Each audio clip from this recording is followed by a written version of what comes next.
All right, there we go, Mr. Ezra Lenon. We're Good to on. go. We're good to go. We're on. Awesome. We are live, so to speak. Beautiful. How are you today? I'm doing good. How you doing? I am excellent. I really appreciate you sitting down with me today. Oh, no worries. Glad we can make it work out. I know you're a busy guy. You got a class right after Yeah, this. right after it. So So, I, squeeze you in there. yeah. So I'm actually also sitting down with Jesse Finney today too, and I think everybody around here is just super busy, but Yeah, that's just life of an adult, that right? time of the year. Yeah. So, dude, let's jump right in. I want to talk about for the folks listening who may not know, just a little bit about your background with Jiu Jitsu. Um, I've been diving kind of deep into your background, Hmm. and you're fucking savage, bro.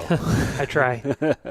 Like, so for the folks listening, I mean, you got your black belt in 5 years, Hmm. and I don't know, I feel like this closeness to you because I'm from Potosi, Missouri, but Okay. then I moved to Jefferson City, Missouri, Okay. Yeah. whenever Yeah. I was like 11. So Yeah. like that's where I grew up, and then Hmm. you're just, I mean, a little bit north, but in Macon, Yeah. About right? an hour and a half from Right. Jeff City. Yeah. Yeah, but then you came down to Columbia Hmm. is where you kind of Yep. really That's started where training. I started training there. I think it was like end of 2005, around 2006. Finally moved there in 2007, and then just stuck there until I moved here. So Yeah.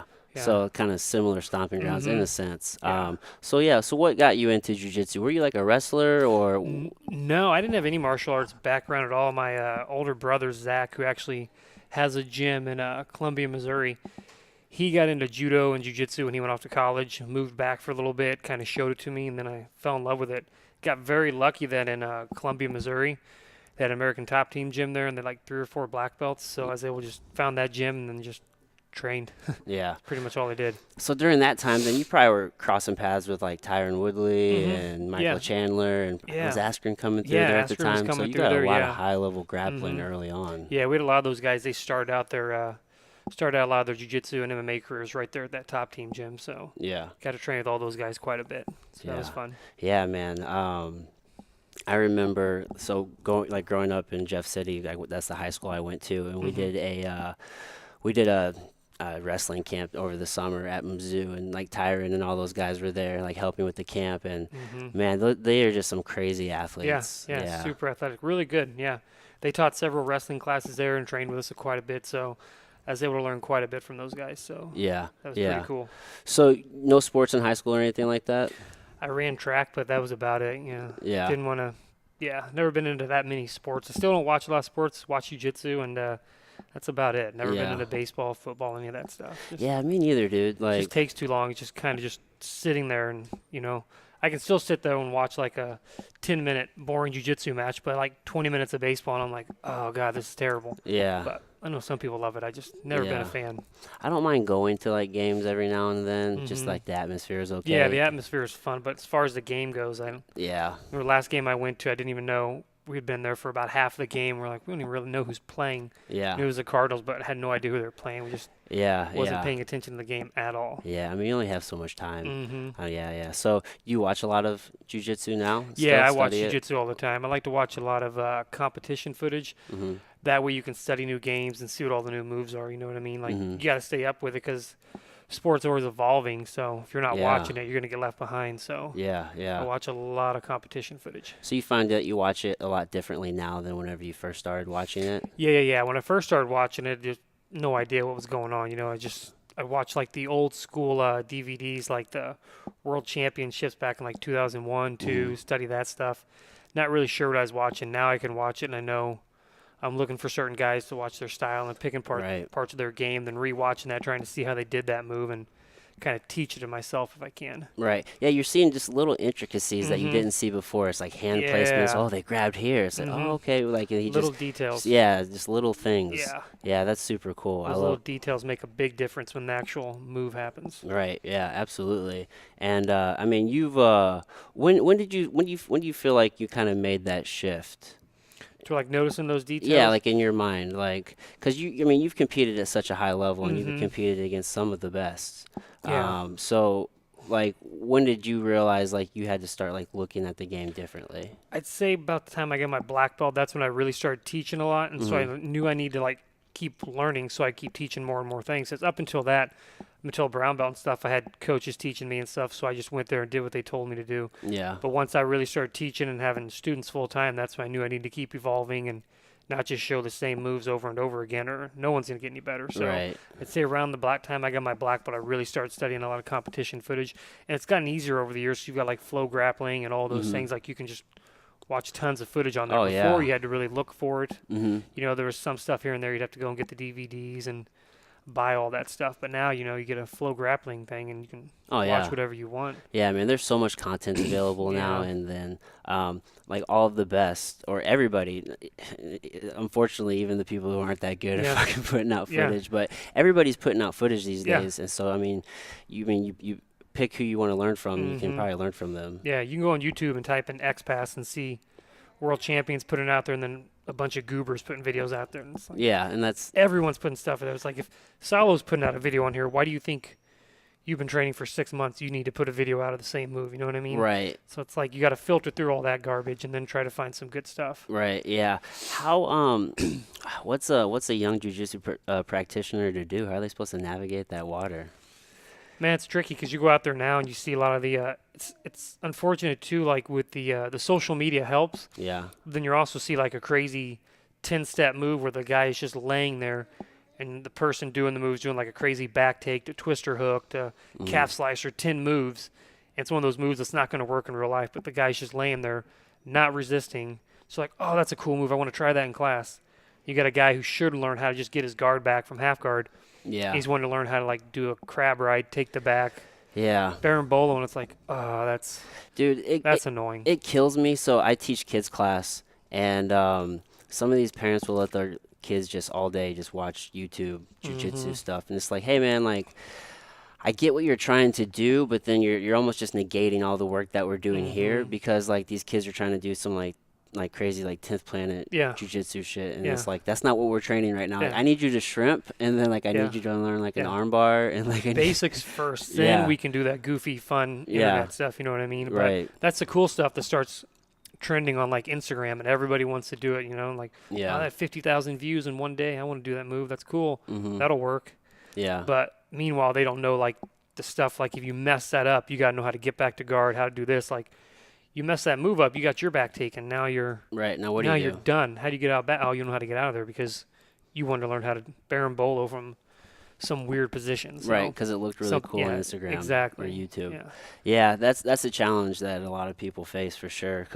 So I'm a little conflicted because I mean you've seen the sport evolve, right? I mean Mhm. legs, like the whole like just leg game is just taking off like Mhm. crazy, but it's not so much here like in the Midwest. Mhm. Do you see that as like a hindrance in our area, or Yeah, like, we def- what are your thoughts on that? I guess is a better question. I think it would be definitely good if everyone started just, you know, you got to keep up with it, you know, play the leg lock game, even if you don't Yeah. want to be good at it. Yeah. And I'm guilty of it. I don't play it enough to like, I don't do it enough. Yeah, nobody just- does it's around a- here really. It's just, there's a lot of stuff going on there, you know what I mean? And you Mhm. need to really, if you're going to compete at that level, you got to do it, even if that's not going to be your game. Yeah. So you know how to defend it. You need to be Right. comfortable there. Like, okay, I know these three options are here. This is my best course of action if I'm going to defend it. Even if you're not trying to attack those things, just like 50-50, berimbolo, all that stuff, you need to know how to do it so you can defend it and recognize it. Like, oh, I think I'm getting put into something here. Yeah. As opposed to just going out there and like, oh, I have no idea what's going on. out here. Right. Like, that was the weirdest footlock I've ever seen. Well, at the very least, you have to be Mhm. able to defend it. So I think it's good for everybody to go out there and always just got to evolve with the sport. You know what I mean? If you Yeah. don't, you get left behind. And then, Yeah. you know, there's so much stuff happening. But like anything, like with for a while there was berimbolo. That was the huge craze. Everyone was doing it. People kind of started to figure it out. Like, okay, we know how to stop the berimbolo and counter it, and more people are doing it. So I'm sure that's how the leg lock game will go too. People are going to learn how to flow with it, start shutting it down, and Yeah. just like that's the cool thing about it. It's always evolving. Before it was berimbolo, now it's ankles. You Yeah. know? So Yeah, I started working them into my game. So I did I guess it was in April, I went down to Austin and I did the On It Open. okay, yeah. And I was expecting a whole bunch of like leg locks because I know they had like, Mm-hmm. it's a big 10th planet scene down there. So I was like, all right, cool. Let me kind of start thinking about these. There weren't very many people doing them. It wasn't a very big tournament. But then because I won that, they invited me for the On It Invitational, Mm-hmm. which it was all no-gi. It was a tournament. They had a bracket and then they had some super fights and stuff. that's whenever I was exposed to like, whoa, like these Yeah. are like high level people. Like I think Kyle Chambers won it. He's out of 10th Planet Oceanside. Yeah, yeah. I know that name. Yeah, Yeah. he's a real Yeah, good he's brown belt. legit. Yeah, he's legit. So and then like man, there was 3 or 4 people. I went against this kid named William Tackett. He's like 17-year-old blue belt, and he just won. I think he's 3-time Nogi champion, worlds. He won worlds 3 times at Nogi, and then I think Impressive. he took third at worlds as all a blue belt. And the kid's just sick. And then he in the semis was going against Kyle and was arguably winning the entire fucking match. And Kyle's just slick veteran and just got the Yeah. submission. All it takes is one little mistake, and then Yeah, it doesn't take blew much, it. but just being there, and I lost to that kid. So for everybody listening, like I lost to a 17-year-old like blue belt. Like I was not ready for this kid. Yeah. Like I freaking I don't think I gave him or the tournament the respect that it should have. Like I flew down like the day of, and Oh yeah. yeah, it was That's risky. yeah, it was Yeah. yeah, man, it just wasn't good. I only had like 4 or 5 hours of sleep. Yeah. And then like I competed against this young savage who was ready, and like this was an 85 bracket, and I think he was like 173. So he was way underweight of everybody. Like he went up in weight. Like this kid was really good. So you don't give the kid like the respect, and then you don't like give the tournament the respect by like not even going down the day before. That's just a recipe for disaster. Yeah, and the way the sport's evolving too. It used to be like blue belt was blue belt, purple is purple. Now you've got blue belts that train full time, and they're out there going after like. That's this kid. Yeah, you've got like some of your black belts who don't compete. They just teach and stuff, and you have a blue belt come in. Someone He trains like, all the time. You saw Bill Cooper. He just got beat by some AOJ guy. I don't know the guy's name. But, it's different. There are levels to it now. It didn't used to be like that where, like, you had some guys who are purple and really good. But now you've got blue belts, purple belts training full-time 3 times a day.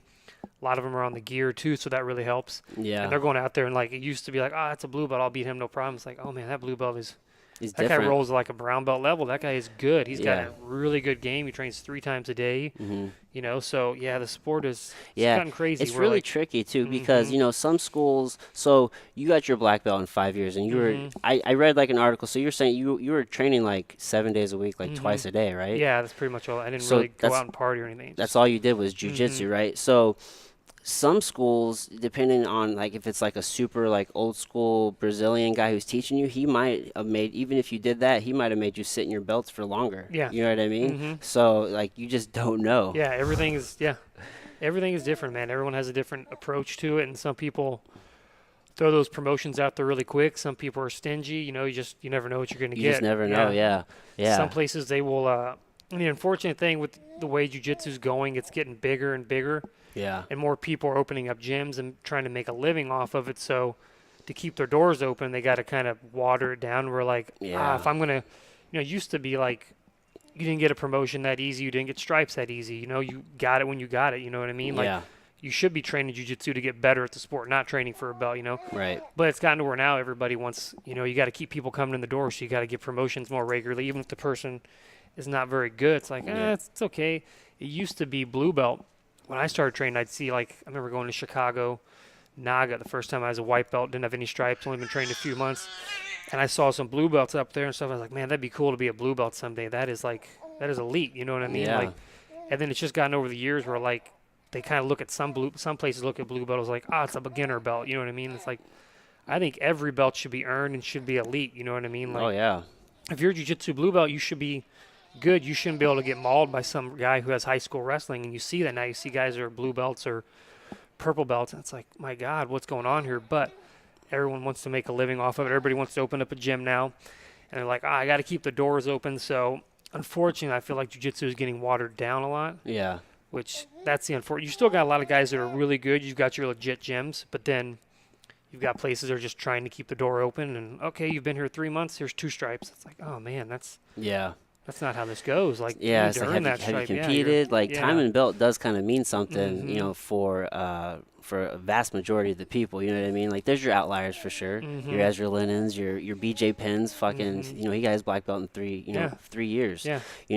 But for a lot of just us like regular folks out here, like you need that time, you need those Yeah. reps. You know what I mean? Like if you're not training 8 hours a day, Yeah. you know what I mean? Yeah, take the time, you know what I mean? Get better at the sport. Like, I moved through the ranks quick, but I never once was like looking for a belt. I was never once like, man, I can't wait to get my purple. I Yeah. wanted to be like, when I was a blue belt, I wanted to be like, man, I don't want there to be any question whenever I do get my purple. I was like, I want to be beating up brown belts, beating up black belts, and then get my belt. You know what I mean? I was Right. like, and when I was as a purple, I was like, man, I don't want to get my brown belt for a long time. I want to be Hmm. purple and just be like the best purple belt in the world.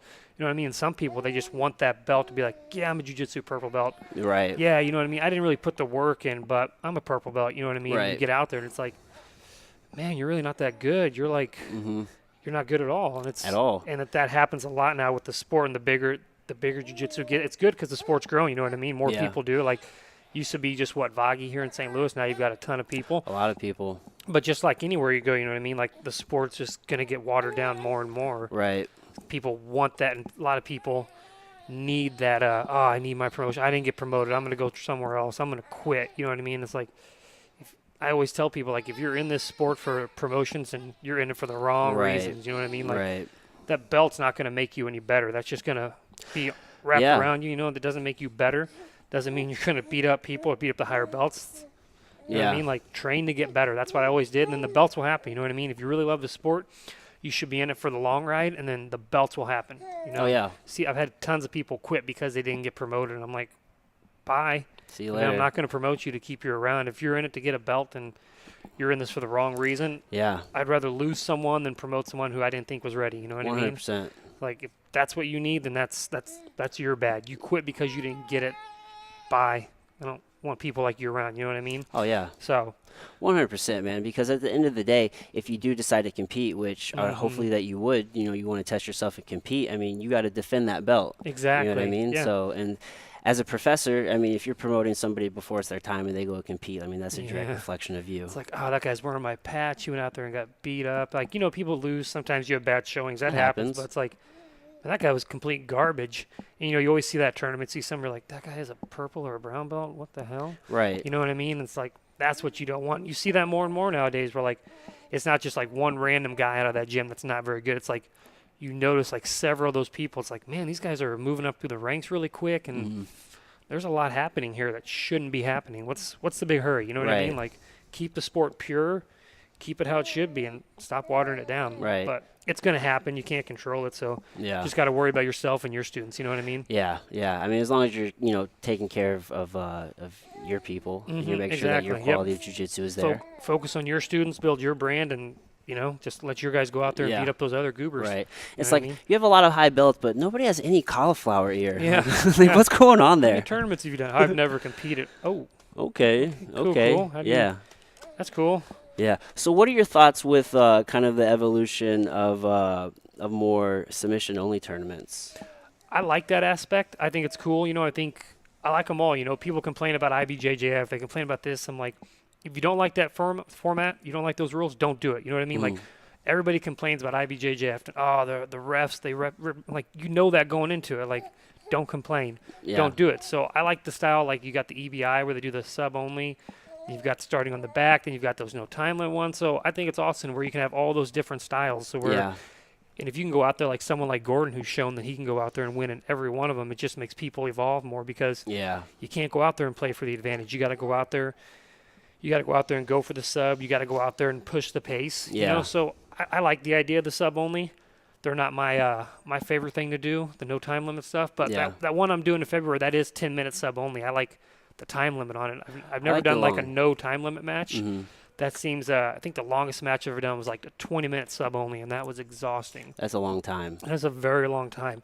So some of those no time limit ones, those are props to the guys who do them, and I wouldn't want to compete for that long. Like, you can go out there with Yeah. a tough guy, and the thing with like some of like the no time limit ones, you really got to go out there and get after it. But when you see like the EBIs, where it's 10-minute sub only, and then you start in the back, you get guys who can go out there and just chill. Like Eduardo Tellez, I watched him out there, and he would just move around a lot. Hard to submit him. I mean, the guy's been around forever. I remember watching him compete when I was like before I'd even really started training. I was a white belt, just getting into it, Uh-huh. So he would go out there in 10 minutes. You're not going to sub him. Then do the back position, do the arm bar, and you can win like that.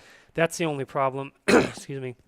I see with like the EBI ones, but that happens. If you don't like it, don't watch it. don't get Yeah. involved with it. But Yeah, I'm sure there's people, who will only train those positions. They'll hmm just stall out until they can get to those yeah, overtime positions. you experience like him, you know exactly where you can get caught, where you can't, and then wait till the overtime, and then you can go for the win right there. But Yeah. it's strategy, it's part of it. But I like the sub only. I like all formats. I think it's good to do all of them. You know what I mean? Yeah. Yeah, I think there's benefit to all of them. I don't know how I'd feel about doing no time limit, but I Yeah. do like rolling for like 10 minutes. Like that's a Yeah. pretty good roll. It's different because you kind of like the 20-minute one was interesting. I was real nervous for it, but when I got down there, I was like, that's pretty cool. I remember like 12 minutes in, one of us got cut and we had to stop the bleeding. I remember I was like, God dang, this is still 8 minutes left. I feel like I've been out here forever, and just Yeah. both of us were just extremely tired. But it's like, okay, we guys keep pushing. Hmm. And afterwards, I was glad I did that. I'd never done that before, so Yeah.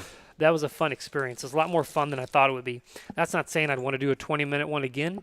But at least you But did it. I did it. Like it's like, yeah, I did that 20-minute sub only. That was fun. So never done a no time limit. I don't think I'd want to do that one. That sounds Yeah, that just sounds it just turns into who has better cardio. I mean, you can Really? last out 30 minutes. You've watched like what was that Keenan and Gordon one? Went like an hour and a half. I'm not sure. I think that was like 2 or 3 years ago when Gordon was first coming. I think like 2015. Him and Keenan fought, and they did like an hour and a half sub only. I think it was, and Gordon finally heel hooked him. But I mean, that's a long Dang. time. That is a long time. I don't know if when's the last time Gordon's gone that long? I think it's been a while because you don't see. He did that one with Felipe Pena, but that was only like 45 minutes. Yeah. But you don't really see that many sub only with him anymore. You know what I mean? He's got to do other ones because no one wants to yeah. do those sub onlys with him. Yeah, that's true. That's true. That takes a lot of energy out of you. Yeah, man. It's Yeah. exhausting. So, I'm kind of segueing here, but you had the opportunity to go to China and compete at Mhm. ADCC. Yeah. What was that fun. like, dude? That was cool. That was Abu Dhabi was an awesome experience. They take really good care of you. They're really professional. You know what I mean? They don't leave Yeah. you hanging for anything. They take good care of you. They respond right away when you're trying to get a hold of them. Yeah. The only part that sucked was just China wasn't that fun. It was area we were in, Beijing, was just like right there in the city. It was very smoggy. Yeah. It was dirty, overpopulated. I've heard that. It just didn't smell good there. He's starting to, sorry about that. No, you're fine, dude. It just, I couldn't wait to like get out of there. I remember like Mhm. it was fun watching it worked out really well. The hotel was here. The venue was like right across the street. Yeah. Got to watch it and then go over Yeah. and go back. So it was awesome. I got to watch a ton of good footage, good matches. Yeah. The competition was fun. It's just when that was over, like you'd open up the curtains the next morning and just smog, Yeah. trash everywhere. I'm like, man, I can't wait to get out of here. And like, I could tell I wasn't the only one that felt that because when we got to the airport to leave, a lot of the competitors were on like the same 2 flights, so everybody was waiting in the same area, and everybody was just in such a great mood. Mhm. And you could tell everybody was just happy to get out of there. Yeah. Everybody just really happy and just talking. Everybody's being real friendly. It's like, I think everybody wants to get out of here. For sure. There was a joke too. Everyone was saying that like they couldn't wait to get out of there so they could get home and eat some real Chinese food. 'Cause all the Chinese food there was. Nobody liked I it. think I ate Pizza Hut and fried rice the whole time because there was nothing else I could really. Really? Yeah, just nothing else was that good. But If you need to yeah. get him real quick, buddy. oh, he's fine. He's just tired. He's fine. Okay. Might have to rock him. But Yeah. yeah, All good. It's yeah, it was a good experience. So it Yeah. was fun to go there, and I did not like the flight. I think it was like a 15-hour flight. Whoa. That was horrible.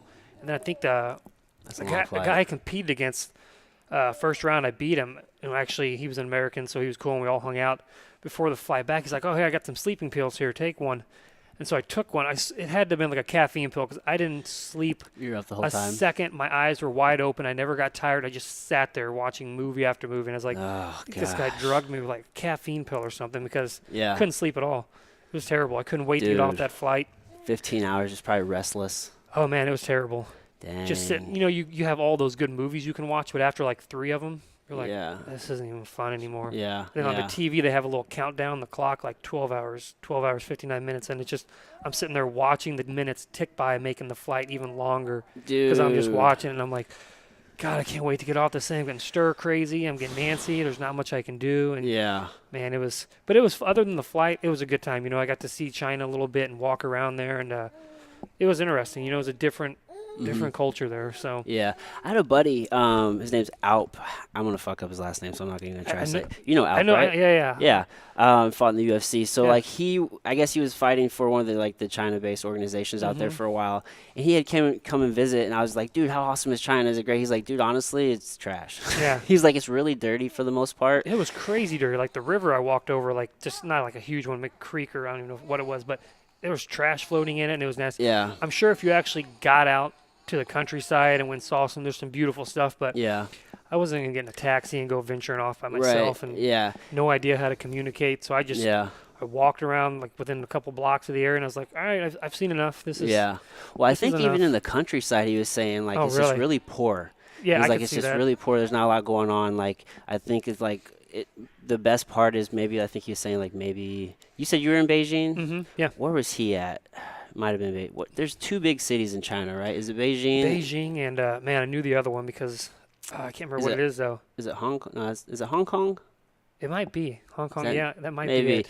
Either way, he was saying like the only real nice part was in like one of the cities, and even then, like you had to have a passport to even get into the city. For example, like if you lived in the countryside, you couldn't come to the Oh, city. really? Yeah, like they Oh, had to have man. a passport to Oh, even that's get crazy. in the city. Yeah. Yeah, it was crazy stuff. But It was super crowded too. There was like people over, and I remember at one point I even recorded like the kids getting out of school, and it was just wave after wave of these kids in uniforms, just like an army of kids. And I was like, it was just so populated. Just there was no room to walk, and I was like, man, I feel sorry for these people because it's just so crowded and overpopulated here. It's like yeah, you couldn't walk anywhere. yeah, It's like, man, it smelled Yeah. bad, and I was like, I would Wow. hate to live here. I can't wait to get out of this yeah, area. yeah. I was in San Francisco at the beginning of November, and I walked through Chinatown, and I felt like maybe like I didn't feel like I was in the United States. Like it Mhm. was super crowded, Yeah. and then there was trash all along the way, Uh-huh. and then like we're walking through this market, and there's like fish out on the side, and Yeah. there's like all these like just like duck feet, and just like all this crazy shit, and It's there's a different atmosphere. tons yeah. of people. Yeah, so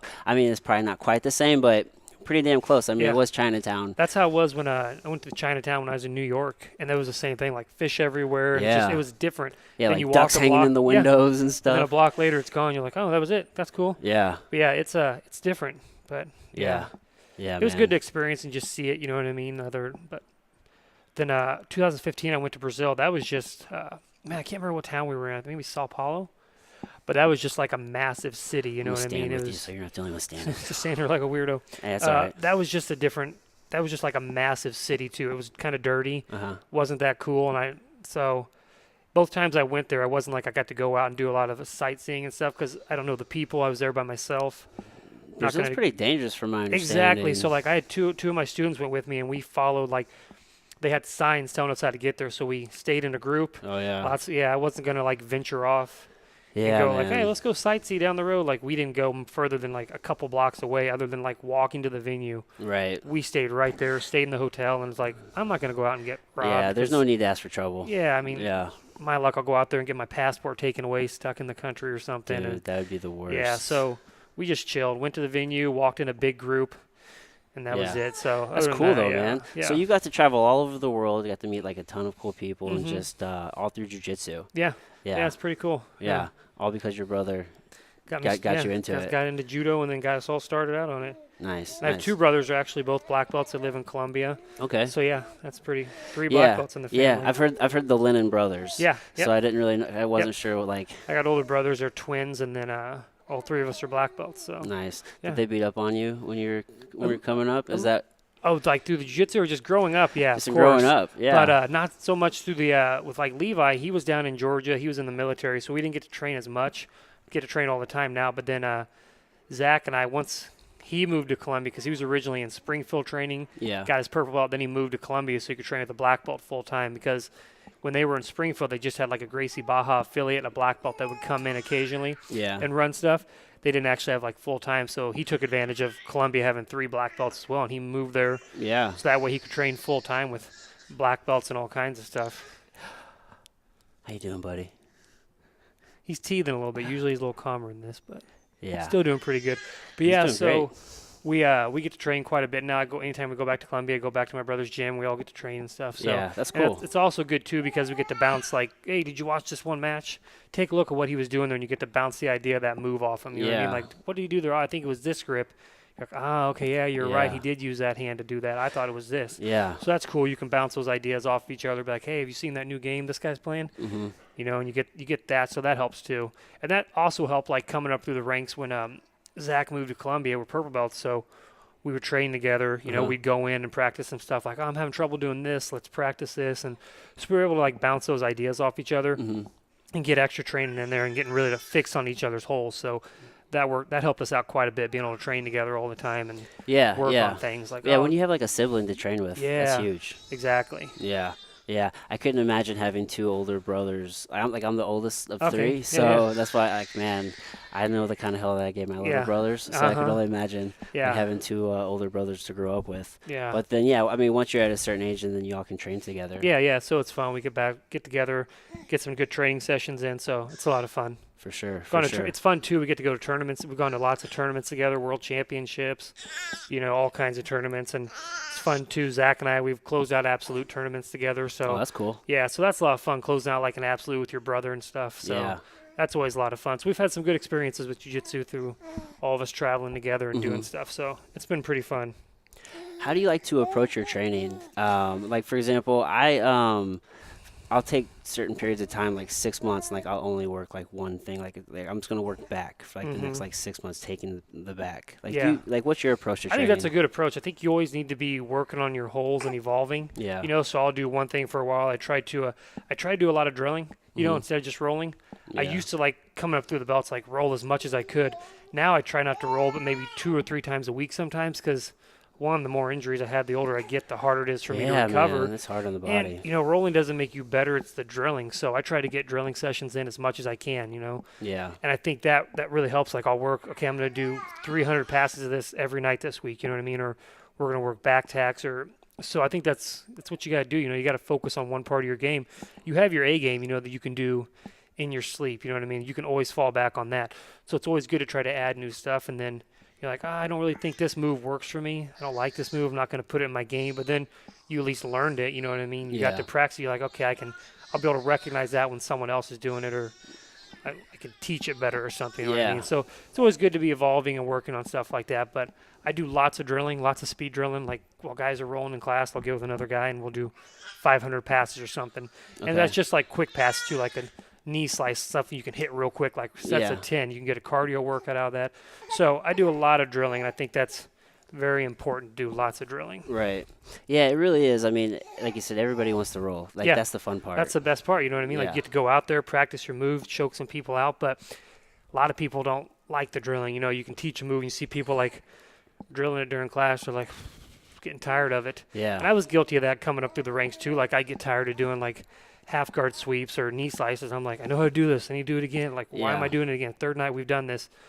And the more I came through it, I was like, man, you like with everything, jiu-jitsu, you need to just react. Yeah. You can't be out there thinking about the move. So I really try to get that through to guys like, this is why we're doing the same move again for the second week, like Yeah. as a warm up. Yeah. And I'll show something else. So I'm like, you guys got to get these moves down that we're not thinking about. It just happens. And everybody starts to slowly realize, like, I hit that move and I just did it. Right. Yeah. And that's muscle how you memory. need it to be. Yeah, it's got to be muscle memory. Yeah. So I try to really get that through to people, like, we're doing this move again, because you have to get it down like this. You know what I mean? You're not Yeah. going to hit it doing it 10 times. Or if I show you 2 new moves every night during the week, Yeah. you're going to get a few reps on each one. You're not going to remember it. Instead of us doing 2 moves for the whole week, and you did each move 10,000 times. And Yeah. look at that. You've got that knee slice or Yeah. that whatever that move was in your game now. And, like, you're using it. Yeah. Totally worth it, Yeah, it's like we're in an age of just constant new information all the Mhm. time, and it's like that's not the way to like get good at Mhm. really anything. Yeah. I mean, you can't get great at jiu-jitsu learning 1,000 different moves. Exactly. You know what I mean? You got to fix one part at a time, and you got to do that one move like over and over Yeah. and over, because it needs to be something you do when you're not even thinking about it. Like that guy recovers his guard, boom, you dived right into that move. Or he went to pass, you hit that defense right away. Yeah. If you're sitting there thinking about it, you're never going to hit it. Right. So you got to drill it to where you can Yeah. do it without thinking about it, and then you can like, I'm going to try this new guillotine tonight in class 2. I saw that's what I mean. Like Right. focus on that. But then you got guys trying to do too many things at once. It's like just focus on one thing at the Yeah, time dude. here. Build it slowly. Take your time. Don't Mhm. try to add 10 moves in 1 week. You know what I Right. mean? Focus on a few things. Try out some new moves, but Yeah. keep it simple. Yeah. Basics work. They really do, and I think it was Malcolm Gladwell. I mean, like 10,000 hours to mastery. So Yeah. I mean, just equate that 10,000. You think you gotta have like 10,000 reps to Yeah, like just exactly. start to get that muscle Yep. memory where you want it to be at. Mhm. You know what I mean? So, and yeah, I've been guilty of this. Like whenever I first started teaching, like I remember I went to Jeff City and I just like I taught like just a little class or something. Mhm. But in like instead of like slowing down and like making these guys only work on like 2 things. I ended up teaching them like 6 things. Yeah. And I'm like, they probably didn't remember Yeah. any of it. Yeah, I've been to that before. We've had guys like at gyms and stuff. They show a move, and they're like, "Oh, and it does this too, and then you can do this, And and then you you- can do this," and I'm like, "What? I don't remember the first one. How did this even Yeah, start?" I just took you through this whole series, Yeah. and you don't even know where we're at. That's almost the problem with like seminars too. Like you go Yeah. there, they show you so many things. You're like, if I can remember one thing from this seminar and add it to my game, it'll be worth it. But then, they show so many things. It's like, Yeah, even though they all go together, there's yeah, 15 moves I just learned in 3 hours. That's yeah. hard to remember. Or the one thing you like was at the beginning, Exactly. and now you're at the end, and it's Yeah. like, oh my gosh, how am I supposed to recall that thing back then? I don't remember the setup to this combo. What was that? Yeah, Yeah. man, that's a challenge. So Yeah. you can't overload someone there because you gotta just, I don't show more than 2 moves a night. I don't even show new moves. Like I'll show a move Monday, they drill that. Wednesday they do it again. Tuesday, Nogi, they do something similar. But it's like that whole week was focused on like maybe those 2 moves Yeah, and working. They go and try it that night and like, okay, you guys, I saw some guys having trouble with this move, this detail. Here's what was messed up. Let's go over it again. Let's fix it. yeah, And then you see guys start to do it, and then we'll go back over it, add a variation the next week. yeah, So I don't believe in like showing a ton of moves every week. I think you get a couple moves in, you add a couple basics there, yeah. and then it slowly starts to work, Right. But if you get too carried away, try to show all kinds of cool moves, no one's getting any better. They all have like really bad variations of moves. So Right. Yeah, man. I mean, in the beginning, like all white belts are super eager. I mean, we all are. We want to learn everything. It's like you're drinking from a fire hose. Like you just want all the information that you can. But Let me get his milk real quick. okay, Sorry. yeah, no problem, no problem. If you need to take it off, I can ramble and okay. Oh, no, cool. no, we I'm got good. Yeah, we got he's- space. Cool. Yeah, we got plenty Yeah, of room. no, but in the beginning, it's like you want all that information, but I mean, the real key for those guys is like just slow down, like just Yeah, just- relax your mhm. mind and just slow down. Like, Learn those basics and just get that stuff down. yeah, And like I got lucky, like growing up, like Zach, that was the one that got us started. He taught me a lot of that stuff growing up. He's like, work on the basics, keep it simple here, don't do this, don't carry. So coming Yeah. up through the ranks, I was able to know that right away. I didn't have to like figure that out. Like, oh, I should just do the basics. So I really make sure, like in class, I preach to those guys, like, this is why I'm teaching this way. This is why it is. It may seem annoying that you're doing knee slices every day this week, but I'm like, you're gonna get better at it. yeah, Because like some guys, they have a full-time job, so they're only training once a week. I mean, once a night yeah, during the week. I'm like, if I show you a new move every night, you got to do 20 knee slides yesterday. Now you got to do 20 leg drags. You know what I mean? Like yeah, you could class, like they could do class 5 nights, a week, work full time. I'm like, there, you got to do like 300 or 400 knee slides because you did that every night. And now it's starting to get better. You can start to use it. yeah, You can start to put that in your game instead of just doing like really bad variations of everything I showed, and then you're not getting any better. right. Yeah, man. Yeah, that's the problem, especially if the only time they're actually drilling that is like just in your class. Exactly. And then if they're just rolling all the other times, Mhm. and then it's like, man, like we did this on Tuesday, and then now on Thursday you want to learn something new, but you still haven't learned what Yeah. we did on Tuesday. Yeah. So I was really guilty of that too, man. Like it probably wasn't until I would even say maybe a year into my purple belt that I just really started just to like slow down, and like Mhm. whenever I would come and I gained an appreciation for drilling is what it was. It was Yeah. like I come in, it's like, all right, well, we're doing arm bars today. Before it was just like, I fucking know arm bars. Why Yeah. am I doing arm I bars? can do an arm bar in my sleep. I don't Yeah. need to do this again. Yeah, And it's like yeah, I yeah. don't need this. But now it's like, okay, cool. Well, we're doing arm bars today. Let me Mhm. do arm. And maybe you teach arm bars just a little bit different than Mhm. the way I do it. And instead of being resistant to what you're teaching right now, okay, well, let me just do it the way that you're teaching right now, and then Yeah. I can at least learn from that and Mhm. evolve it to my game. You know what Yeah. I mean? So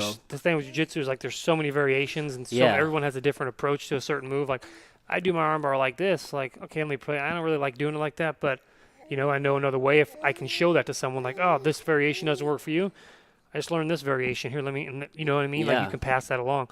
So it's always good to have that open mind and try new things, but you really do need to appreciate how important drilling is. Like, Yeah. especially starting out, like a lot of guys just want to roll. Like, are we rolling today? I'm like, don't ask me that.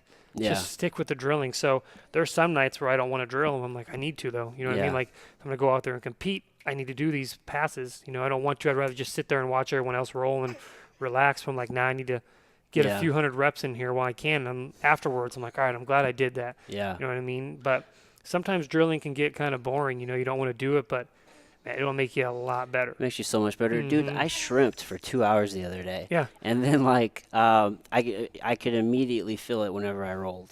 Yeah, It's just crazy. You just get those shrimps. hips back. You're like, oh man, I'm moving. My guard's better. I'm moving here. Yeah. I'm re-guarding better. My defense is better, and I'm moving better. You know what I mean? Right. So it's always good, like even just like basic stuff. Like occasionally I'll just throw in like even for like the advanced class, I'll throw in like super basic moves. I'm like, it's good to go back over the basics, guys. Even though you guys have been playing like De La Hiva X, it's good to go back over armbar from mount or armbar from side control. Just you're never too good to do moves. You know what I mean? Oh, yeah. So it's always good just go back over the basics. And I do, sorry, buddy. I do it myself too, you know what I mean? Work just basic half guard sweeps and just simple stuff like that. The basics are what work. Basics always. work the best. Look at Hajar Gracie. And he did basic jiu-jitsu, you know what I mean? Like just pass the guard, close guard sweep, cross choke from mountain. Look how good that guy was. Like, Oh, yeah. It's almost a compliment. It's like, Yeah. dude, his jiu-jitsu is so basic. so basic, like close guard, arm drag, sweep, mount, choke. You know what I mean? Like Yeah. pass to the half, pass to side, knee on belly, mount, and then it's like that guy's beating world-class black belts, submitting them with ease. Those are the basics. You don't have to go out there and try to be like a meow brother and invert and Yeah. twist yourself up. Like basics works.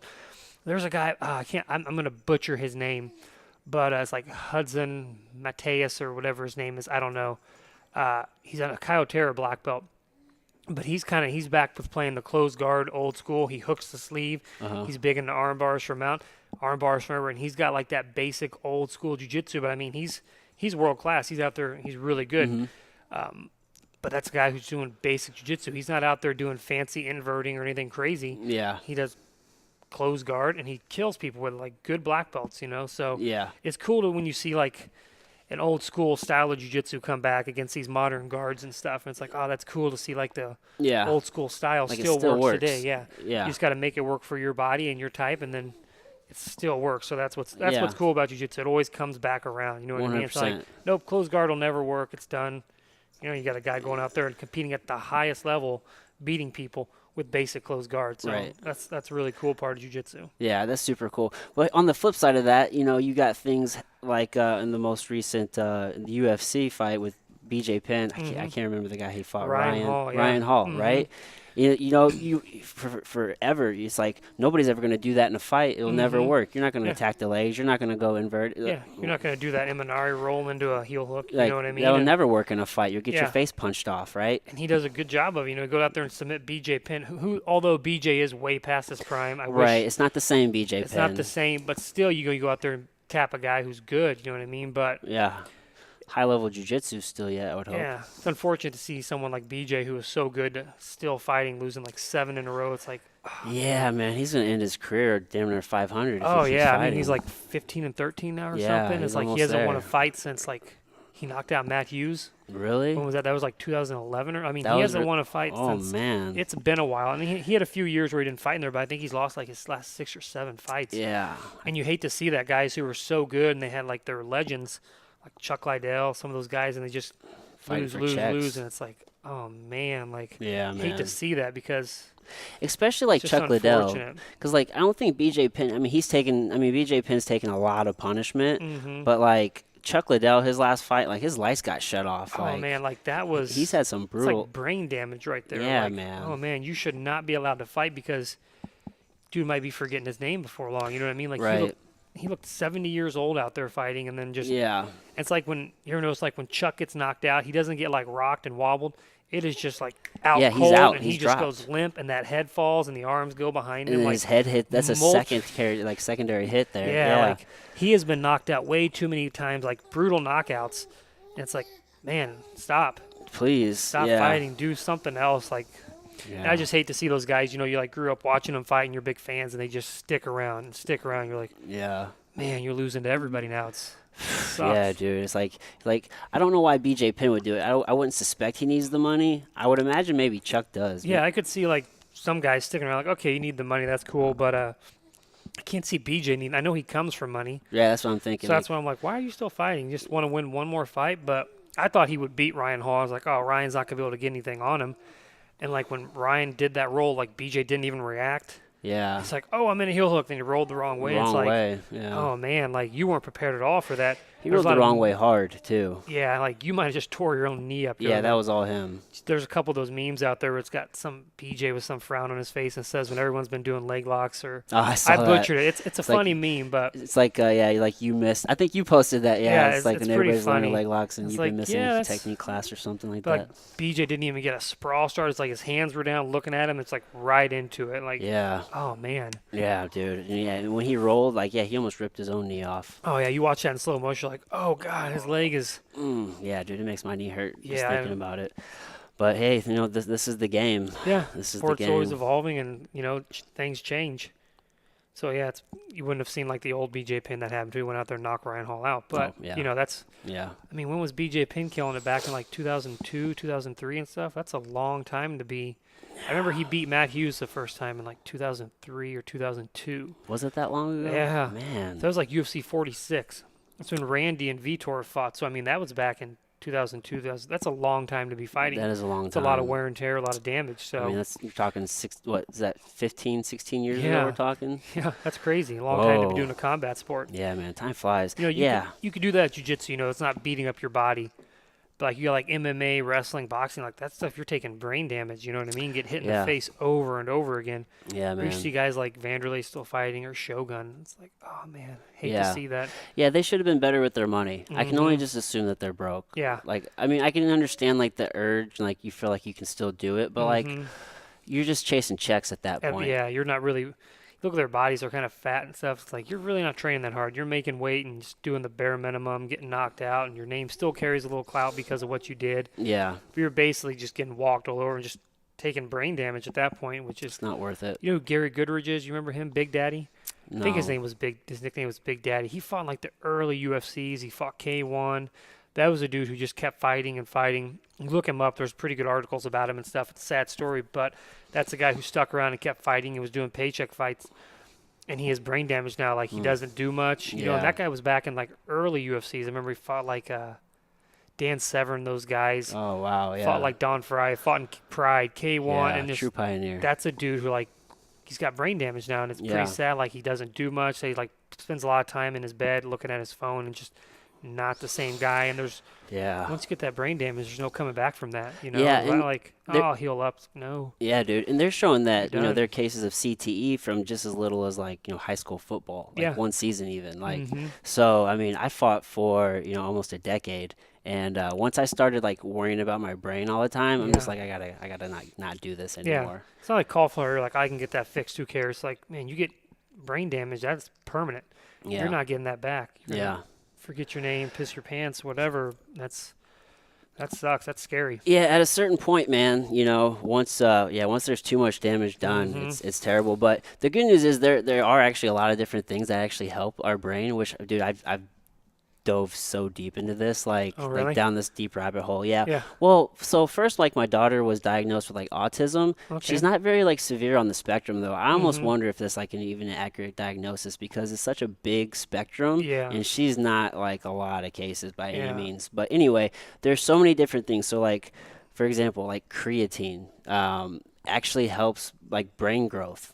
CBD does. Yeah. There's Everybody's getting the CBD now. yeah, there's a mushroom called lion's mane mushroom, which actually Yeah, I've helps. heard of that, yeah, yeah. I put that in my coffee. It has Okay. neurogenic properties. Okay.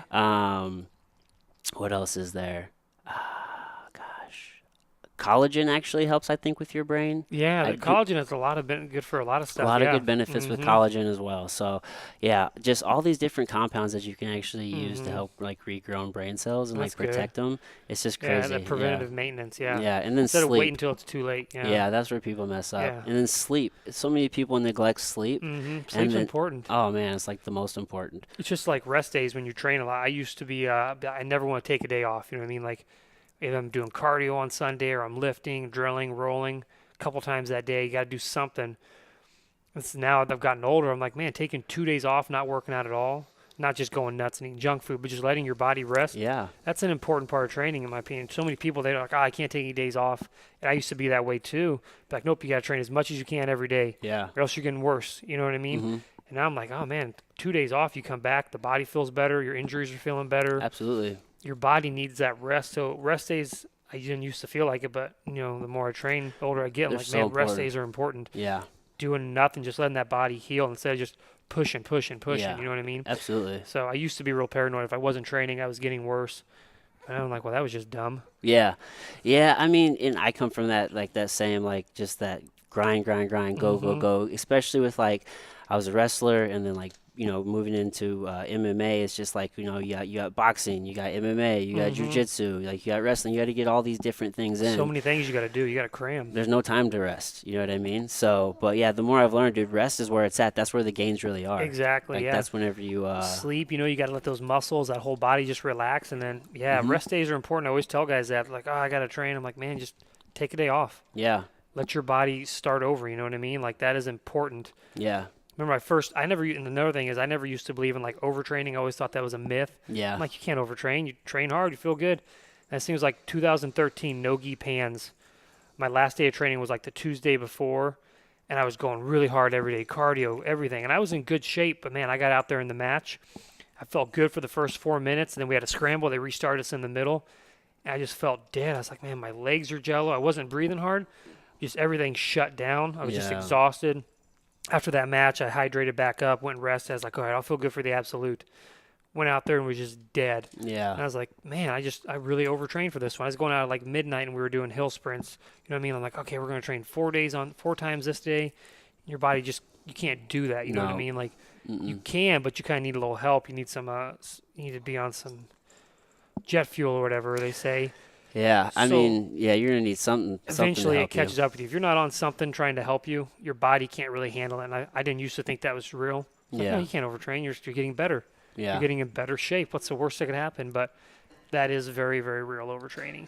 Do you monitor your heart rate at all with training? Not like during training, but like, do you have like a baseline for like your heart rate or anything I like that? Or never do. I was going to get into it at one point. I downloaded an app and then I'd get in bed and like, oh, you need to check it right before you go to bed. I'm like, I'm not reaching for my phone. yeah, I just never really got that into it. yeah, I don't, no, I don't do that. Probably help, but I just yeah. do. No, I've never gotten it. I know a lot of people who do and they wear the monitors and they do all that stuff. I'm like, Yeah, whatever. I've never gotten too deep into it. I got a watch. It wasn't a very expensive one, and I found it wasn't very accurate, so I didn't do it. But yeah, it's definitely something I've been thinking about getting. There's this ring that you can wear. It's called the Aura ring, and Oh, it's really? supposed to be like the most accurate one that you can actually get. So it's like taking readings like constantly, Huh. like every minute, like there's like multiple readings being taken, and it uses like I think it uses infrared light as opposed to green light, which is what a lot of these other ones use. So the infrared doesn't affect your photoreceptors, and then just a couple other things. But either way, it's supposed to be one of the best ways to tell as Mm-hmm. far as like from a training perspective. Like, I mean, if you just know what your baseline resting heart rate is, Mm-hmm. and then like if you wake up and like you check your heart Yeah. rate in the morning, like if you're just like 6 or 7 beats over like your normal resting heart rate, then it's like, hey, maybe like you just take it down on that training day. Mm-hmm. I'm not really big at like, some people obsess over it, right? Like Yeah. you can really obsess over the Yeah. numbers. Some people get real into that, nerd out on it Yeah, pretty hard. And I just, but if I could just like wake up and it's like, oh man, like man, my heart rate's like 10 beats over where it should be. Like maybe I should just like dial it mm-hmm. back Yeah. because you might feel okay, but Mm-hmm. just you don't Yeah, know. your body's not going to react the way it should. You might feel there, Yeah, but you're really not. yeah. So yeah, I know. Yeah. But yeah, no, I That's, get it. It's just one more thing to track. I will check my heart rate right before I do like treadmill sprints. We'll go down there. You can put your hands on there and it'll check it. Yeah, But I never get like the most accurate reading because it'll go way up because right before we started, I'm nervous. So I'm like, this is gonna suck. I can feel that I'm nervous. I'm like, I know my heart rate's lower than this, but I'm so nervous to like, because yeah. treadmill sprints, if you do them hard and you set the pace on them, they can suck. Oh So every yeah. time I do it, I'm nervous. Like, oh man, this is 10 minutes and this is really gonna You're just like suck. anticipating So the I'm suck. super nervous. I'm like psyching myself up, and I'm like, well, this Yeah, isn't even accurate now. But maybe like I'll check it like while I'm running, and it kind of gets a little more accurate once you're not nervous. But yeah, at the beginning, I'm like, this isn't even close. I'm freaking out right now. I'm so nervous for this cardio because it sucks. But that's how cardio should be. It should suck. yeah. If it doesn't suck, if you're not nervous for it, then you're clearly not doing it right. That's how I view it. I can dig it. I can dig it. All right. Well, we are about an hour, dude. Oh, And really? That went by yeah, pretty quick. yeah. And you got class in like 6 minutes or Yeah, so. you're right So around the any minute now. yeah. So hey, floor is yours. If there's anything like any sponsors, anything you want to promo, plug, socials, anybody want to get a hold of you, say, ask questions, come train with you, Yeah. anything, whatever you want to talk If you about. want to get a hold of me, any seminars, inquiries, anything like that, hit me up on Instagram. It's just under my name, Ezra Lenon. I want to thank Game is Sports for the gear sponsorship and Leo Optics for the sponsorship as well. Just all my teammates, students, and training partners, everybody that helps out and wouldn't be able to do without them. Sweet, sweet. Yeah. And I'll put all that. I'll put those in the show notes and Awesome. everything like Perfect. that. Thank you. And Yeah. dude, also, you're like the king of fucking memes. Dude, So I'm in a lot. I get that all the time, actually. I'm in a lot of keep it up. closed group meme pages that there's some inappropriate memes in there that I can't really share, but Yeah. memes are funny, you know what I mean? So Yeah, keep it up, dude. I yeah. love it. it's good. I like to hear back from that. That's always good. Try to keep people entertained with those, Yeah. I like memes, so I hope other people do. All right, I appreciate it. All right, brother. All right, thanks for having me Thanks, on, man. man.